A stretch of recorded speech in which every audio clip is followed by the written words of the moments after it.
একটি জঙ্গলে থাকত একটি বড় বাঘ, যাকে সবাই ভয় পেত। সেই জঙ্গলেই থাকত একটি বুদ্ধিমান শিয়াল ও একটি ছোট ছাগলছানা গুডু।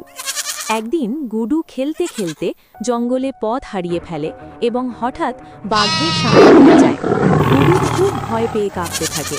ঠিক তখন শিয়াল সেখানে এসে পরিস্থিতি বুঝে বাঘকে শান্তভাবে অনুরোধ করে গুডুর কোনো ক্ষতি না করতে। গুডু সাহস সঞ্চয় করে বাঘকে বলে যে সে তার বন্ধু হতে চায়। গুডুর সহজ কথায় বাঘ অবাক হয় এবং তার মন নরম হয়ে যায়।